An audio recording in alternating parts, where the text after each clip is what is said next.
Sometimes people have what it takes, but they haven't recognized it yet. Just go forward. So what do you need to do? How do you stand out? So what you need to do is be that person that's different and is bigger than you think.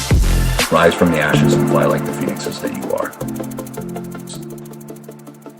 All right. Well, welcome. Hello, everybody. Appreciate you guys being on. As always, love having you here. My name is Andrew Davis. This is Blake Newbar's partner program, daily, Monday through Friday. These calls, the purpose is to help you grow in different ways, to force you to think differently. I want to kick things off by what Forrest mentioned here in the chat. So I know we have people from all over the world, but I think everybody can get behind this and what is being celebrated. Today in the United States, we celebrate Veterans Day. It is an amazing time. So for all of you that have, do we have anybody? I know we have overall in the group, but and I don't see Sherman on here. I know he's one, but do we have anybody else that served that's on right now? Mike, anybody else? Well, Mike, thank you for your service. I know we've got a lot of others. And so some of you guys that may be watching this later on the replay, thank you very much for that. Now, Veterans Day for everybody, especially because I know we have, like I said, some people from outside the U.S.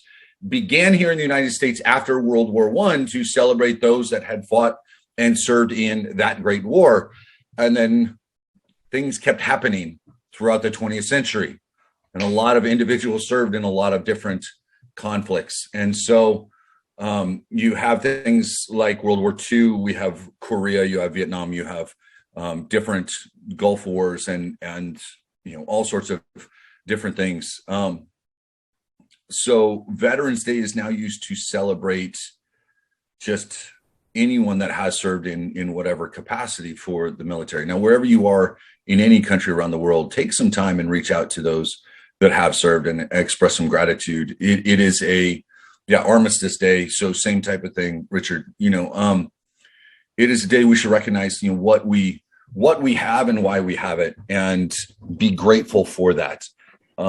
I've had a lot of family, a lot of friends that served. I never had that opportunity, or I never chose to walk that pathway. And so a lot of us can't fully understand everything that you guys went through and everything that you've seen and everything you've done. One of the things that I shared this, I think 8 years ago now on my Facebook page, and I was going to repost that, reshare it today, but something that I've read before that just always stands out that makes me truly feel like, you know, it speaks to is the St. Crispin's Day speech. So if you've never read the St. Crispin's Day speech by, I believe it was Shakespeare, right? So go read that. No, Mike, have you not read it, or was it not Shakespeare? It's not familiar to me, at least in that manner. Here we go. Yep, it's from Shakespeare, from Henry V. So it's you ever heard the term on to the breach, good men? You know, so that's kind of where that came from. So read it. I promise it's a great speech, and I don't want to get into a poetry reading here right now of Shakespeare, but it would be, Henry V. There you go. So it would be a great thing to go read. Now, it plays into what I want to talk about a little bit about today, ladies and gentlemen, is even if you didn't serve or are not active military, we live in a war. We currently live in a society that is at each other's throats all over the planet. We live at a time where people can't seem to agree on the fact that we're all humans and we are all capable of great and wonderful things, and everybody's constantly looking for something, you know, and whether you are on the right or the left, or like most of this whole world's population, we're somewhere in the middle. There is a tension that goes on, and we live in a day and age where ideas are being propagated at an alarming rate, at a rate that most of you don't recognize. You know, I constantly get people tell me that, well, they don't want to brand things around themselves because they don't want it connected to them. And I laugh a little bit, and they go, well, I never really liked social media because I didn't want my information out there. And I laugh even harder at that, guys. We live in a day and age where it's out there. It already is. They know, and by they, what I mean is Google and Facebook and Amazon at those are the three big ones. They already know everything about you. And when I say everything, I mean everything. And to give you an idea, so this came from some of these little things Qasim was talking about. Qasim, again, gentleman that was at the event that I was just at, #1 Google advertising agency in the world, a man that is driven every single day by data. And every single day he's looking at numbers. They have somewhere in the neighborhood of 700 million different data points for every single one of us. Not a few, 700 million. And, when we look at, well, we need to change this and we need to do that. Sorry. Apologies. I forgot that was up. When we look at policies changing and we need to protect this right and protect that right, but can we all agree that whoever is in charge right now politically is a bit behind the times when it comes to technology? Can we all agree with that? Has anybody watched any hearing at all with Senate and Congress here in the US or wherever you are in the world, guys? Watch the politicians interview, have hearings with technology, the powers that be, Mark Zuckerberg from Facebook and, from Google and everybody else. Look at that and watch them ask questions and be so utterly clueless about what's going on. And, them trying to look at their phones and saying, why is Google doing this? And Google says, well, that's not us. That's on Facebook. And Facebook saying, that's not us. This is this over here, and watch any hearing right now. How are we at the end of 2021 right now? And when they have a hearing behind them, they're still using paper poster board to show a screenshot of a computer or phone or a tweet, as opposed to a simple projector and a screen. Now, what does all of this matter? Why does it have? Yeah, they're all passing the buck, but they're all so far ahead of what policies are. It doesn't matter, right? It doesn't matter.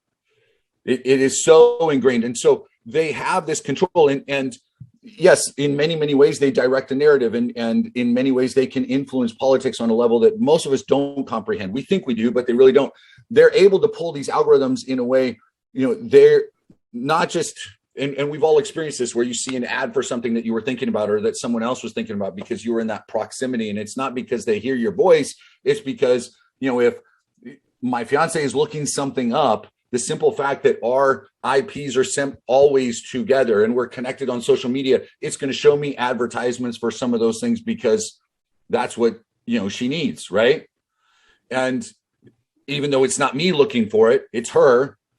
Google, Facebook, Amazon, whatever says, hey, so-and-so is looking for it in the same household. Maybe it's important that we give them ideas for presents, et cetera, right? Think about it like this. How fast technology is advancing. In 2015, Google was able to predict, because it doesn't just tell, Google doesn't just know what you know, it knows what you don't know, right? And I'm not saying this to scare you guys. I want to help kind of open up the reality of the world that we're in and help you understand. We're going to talk a little bit about how you can affect change. So I am painting a bit of a bleak picture in what technology is, but I want to help you understand the power that you have. So when I say Google did, what they do know versus what you don't know, because they see what you look up, they see what you're reading, they see what you're studying, they know the level of education, they know all of these different things, but they also see the things that you're not looking up, the things that you're trying to learn, right? They understand this. And I want to say it was 2015, 2016. I'm going to have to look up the exact thing. I'm absolutely taking Qasim at his word, because he says it's something that's documented. So I'm guessing it is. If someone wants to take a minute and check, somewhere 2015 or 2016, Google accurately predicted that a woman was pregnant before she knew she was pregnant. And it started giving her, different ideas about pregnancy and prenatal and all of this other stuff before she even realized that that's what was going on, based on how her behavior had started to change and all of these different hundreds of millions of data points that they had collected from everybody and her, what it was, right? That's the world that we're in. And that was 6-7 years ago. So how far has technology advanced in the meantime? Guys, the point of all of this is we now, because of how things are curated, we have this cognitive and confirmation bias that we've talked about over and over. You go through life and you want to see something, you're going to find it. If you want to find struggle in this business, you're going to find it. If you want to find success, then it's there. I guarantee you it's there. I promise that it is. But you've got to go after things in a certain way. But politically, ideologically, humankind, like we seek after that confirmation. We want to feel comfortable. And so we look for things that help us feel comfortable. We feel more comfortable when we get that bias reinforced, right? And so we need to break out of that. And in social media, it should be a tool for your business to help you generate more leads, not something to get self-affirmation from, right? It is one of the most difficult things with relationships now, because if I post something, I can get positive reinforcement in the forms of likes and comments and messages to me, reinforcing me, as opposed to getting that same reinforcement from my significant other, my friends and family that are around me. Women can do the same thing. Oh, my husband didn't tell me how pretty I was the last couple of days. Well, I'm going to post this picture and I'm going to get this many people telling me how great I am. And then I'm going to turn and say, look, you're not giving it to me. I'm going to get attention elsewhere. But we all do it. It's not just women seeking attention. We all look for it.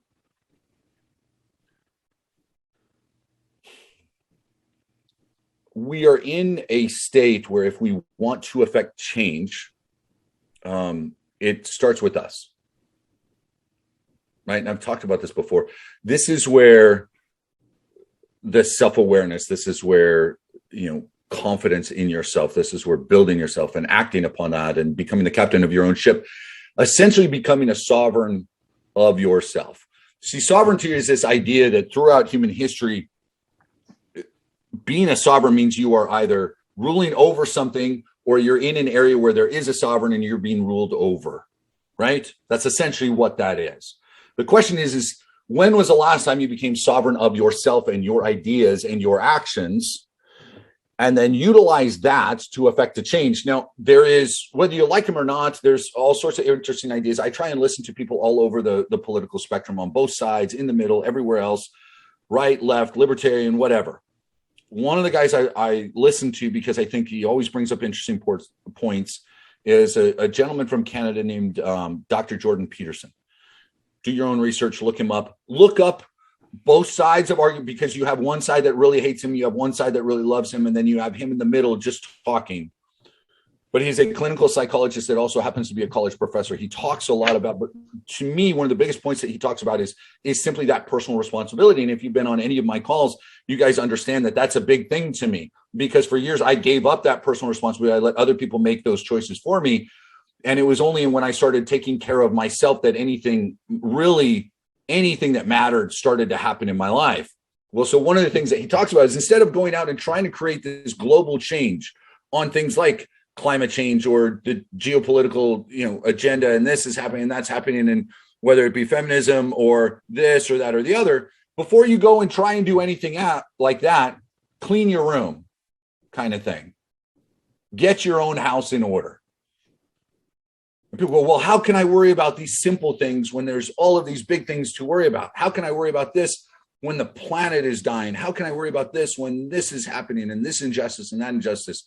How in the hell, essentially what he's saying is, how in the hell do you expect to make any kind of change if you can't clean your own damn room? Right? What do you bring into the table? At its core, guys, with your business, with your life, with your relationships, if you want to affect any kind of change, we're not going to change right now Google and Amazon. We are in a world that is accelerating. Who knows what's going to happen over the course of the next decade? I think it's going to be absolutely incredible in a lot of different ways, both terrifying and amazing. I think we're going to experience both. But the biggest way to affect change is through yourself and your community. Now, community is an interesting word right now. Right here, we have a community. And that's kind of, I hinted at that the other day, and it was right after that talk, I think, with Kasim and thinking about that. We have this group, and some of you are incredibly active, and I applaud you for it. And some of you guys are pushing yourself. And I've gotten some messages recently from people that are pushing their daily challenges. They're showing up to their own business. They're showing up to their own life and their own relationships in ways that they hadn't before. Good on you. Because finding some kind of purpose, some kind of passion in there, it starts with the man, the woman in the mirror. It starts with you, right? Becoming better for yourself. Let me see here. Pearson is a standard bearer for real, balanced, critical thinking. Yeah, and yeah, Jocko is fantastic. Guys, become sovereigns, a sovereign man and a sovereign woman. And it's an interesting word over the last few years because of politics, like, oh, I'm a sovereign citizen. I'm not talking about that. I'm simply talking about taking control of your life and not letting anyone else dictate where you're going to go. See, politically, there is this thing called the Overton Window. Has anyone ever heard of that? The Overton Window is this idea that's now in a way being used as a strategy, but it's this idea that essentially anything that's going to happen on a political basis kind of falls within this, middle part of a bell curve is essentially what it is. You have the fringe on one side, you have the fringe on the other. And if your ideas are too fringy, they're not going to get passed. They're not going to turn into policy, right? It's more of a political theorem. And now it's being used in different ways. But let's look at that, not just from a political standpoint, but from an idea standpoint and an ideals standpoint and a motivation and all of that within your life. If I talk about going out in certain extremes, right, we're not talking about causing rebellions in your local communities. I'm not talking about going and trying to do what James Lawrence did from the physical perspective and going out and trying to do 100 triathlons. There is a section here of ideas that you are willing to accept in your life. And for the most part, we don't move too far one way or another. Most people that are born into this world, if they were born with their family in a certain religion, there is a better than not chance that they're going to die within that religion. That if you are born with your parents of a certain political party, there is a better than not chance that you are going to die as a member of that certain political party. You are the only one that's going to change that up. And that's not going to come. And what I mean is, I'm not saying walk away from your religion. I'm not saying change your political party. What I'm saying is understand that there are these influences that are there through technology, through family, through church, through community. But we need to become solid and personal thinkers ourselves. Study things out and make decisions for yourself. Create change starting in your household and push that change to be better. What that will look like over the course of years is they talk about grassroots, right? And over the course of the last few years, politically, we've seen a lot of that. Yeah, corruption is self-evident. Corruption begins at home, but also discipline, right? Discipline begins here.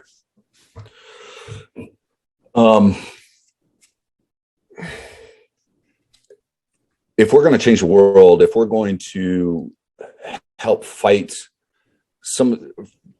I don't look at technology as evil because inherently it's not. And I think what the guys that are in charge, a lot of people have these conspiracy theories. I think what Mark and what Zuckerberg, as if I know him, what Mark did, and Google and Amazon, Jeff Bezos, because everyone knows when I say Amazon, I don't mean what Amazon sells, right? Does everybody know what Amazon makes most of its money with? It's actually Amazon Web Services, right? They host the internet. And if you think that, opting into an app and not accepting, I don't want the app to track me, that doesn't mean that Apple stopped tracking you. It doesn't mean that, your computer stopped tracking things. Everybody's still getting tracked. You're all like, it's there, guys. So quit thinking like, I'm going to hide in my bubble. You're not. Okay. But technology isn't inherently evil. And yet there is evil in the world. Evil in the world is only going to, and as evil rises, so too will some of us that are willing to fight just regular nonsense. And what I mean by that is, there will be an opportunity to go out and affect, what's happening with kids and families and what's happening in your own household and masculinity not being toxic and femininity not being toxic and people and humanity as a whole not being toxic. If we're going to fight that, it starts with us. It starts with us personally. So, I realize I'm kind of up on a soapbox today. I'm not trying to, I want you guys to recognize the power that you have within yourselves to affect change in your own life. And once you do that, you can affect positive change in the world. But until you take control of you, it's going to be hard to do it with anybody else. I can't tell you guys that you need to read unless I was reading, right? I can't tell you guys that, hey, mentorship and going out and doing this and meeting other people, I can't tell you that that's important unless I was willing to spend time and money on doing it. If you want to change how people around you behave, if you want to change, it starts with you. Lead by example. Exactly. I promise that through our time, however long you guys end up following me, we're years down the road. And the whole metaverse has changed, and yet we're all still growing together. I will never become the overweight personal trainer that's smoking outside in between gym sessions, metaphorically, if you know what I mean. I will always be striving to learn and grow my own knowledge base in this realm, and I will share what I've got. And you guys have. I started a lot of this by saying, we are already in a war.